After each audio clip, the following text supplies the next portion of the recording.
This is the Rumor Report with Angela Yee on the Breakfast Club. So listen up.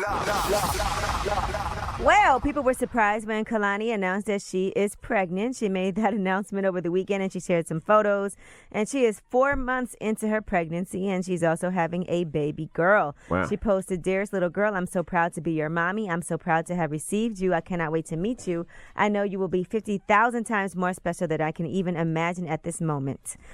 She posted all of that on his Instagram. Now, everybody was speculating, like, what happened? Because she did have a girlfriend recently. Nobody knew about who this person is that she was dating. Well, she did call into Queen Radio, and here's what she had to say about her baby daddy. I started dating women before I ever dated men, and then I was really lucky to find a partner who was a bisexual male, and he really understands my queerness and my fluidity, and I really understand his, and we just really appreciate each other as human beings, and it's been really awesome to be understood.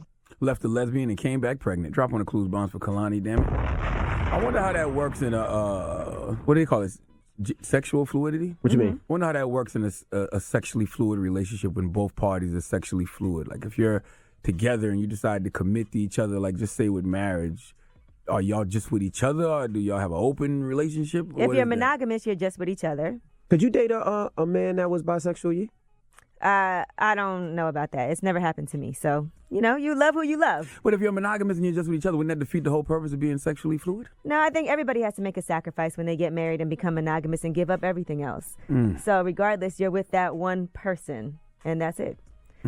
All right, so yeah, no more playing around, can't be a player anymore. But I don't know what their situation is. I can't say that they're in a relationship. I don't know what they're doing. I'd love to hear from some sexually fluid people. Hit me up on the timeline. Okay. See the God, CTHAGOD. I want to know how y'all move in y'all relationships. Are y'all committed to that one person or do y'all have open relationships? So you want bisexual men to hit you? I don't care. Bisexual men, bisexual Sexually women. fluid. Sexually fluid people. Okay. Yeah. All right, now Drake was on The Shop over the weekend and sat down with LeBron. They talked about a lot of things, and one thing he did discuss, and he was very open about this, he talked about what happened with Kanye and Pusha T. Now, first Drake talked about going to Wyoming to sit down with Kanye and how all that happened. So I played him my music, and then from there it was all good, you know. He played me like this. He played you a beat, right? He played me Lift Yourself, and he was like, yo, you can have this if you want. And I was hype. I started writing to it, and then he was like, yo, you got to come to Wyoming. So Wyoming happened, and 40 went to Wyoming early. And he was like, man, something's off.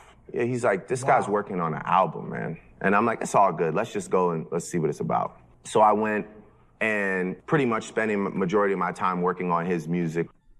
Man, shout out to Maverick and LeBron. You could tell they're really, really cool with Drake to get Drake to talk about all these things so openly. Now, here's what else he had to say about being in Wyoming with Kanye. I'm in Wyoming. I play him March 14th.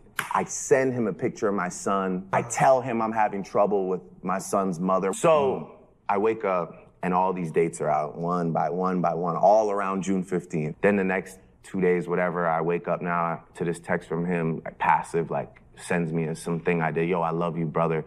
Lift Yourself comes out with him just talking nonsense. This guy's trolling. Yeah, he's this was like a manipulative, like, I want to break you. Now, Drake also talks about how when he went out there, he ended up working just on Kanye's album and not getting anything for himself.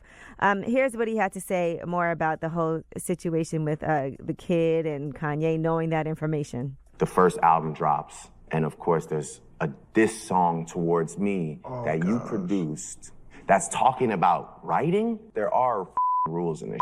I knew something was gonna come up about my kid. They had to add like the deadbeat thing to make it more appealing, which is fine. The mom and dad thing, whatever. You don't even know my family. It's like but I'm gonna tell you, wishing death on my friend that has MS, that really sent me to a place where, you know, I just believed then and believe now that there's just a price that you have to pay for that. Someone's gonna punch you in the face.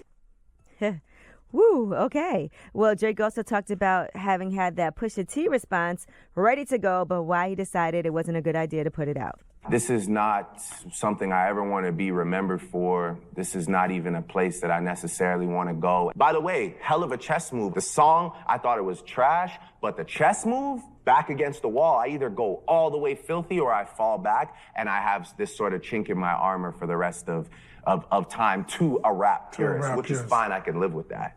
You know, I would much rather live with that than the things that I was about to, the research I did, the things that I was going to say, and the places that I was going to go, not only for him, but the other guy too.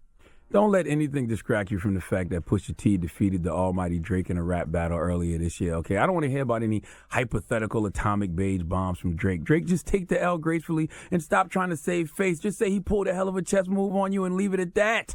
And you know why it's BS? Because Drake said he wasn't willing to take it there and rap, but you still want Pusha T to get punched in the face? Either you want to give Pusha energy or you don't, because if you want him to get punched in the face, that's still giving him a lot of energy. Don't y'all think? I think that energy was going to go mostly to Kanye West, and he didn't want to put that out there. But, you know, he could feel a way. He could feel like he still wants to punch Pusha T in the face. Now, Pusha T... But it defeats the purpose of him saying, I don't want to take it there in raps. You don't want to take it there in a song, but you're willing to get him punched in the face in the street. Because I think that song was going to go more towards Kanye and less towards What's Pusha worse, T. a punch in the face or a song? Now, Pusha T was laughing Depends what's in that song. at this whole interview and It's people's true. comments on social media. He retweeted, Drake was on the shop unloading his emotions about his beef with Pusha T to a guy he called his brother and had a text convo with during the beef. Whole time during the beef, that same guy was working out to Daytona. Also, you know, Jay Prince, Drake said Jay Prince told him not to respond. Now he said LeBron, he asked LeBron if he would be disappointed if he didn't respond. I want to know what Drake wanted to do. I don't want, not Jay Prince, not LeBron. What did Drake want to do? Is Drake not his own man?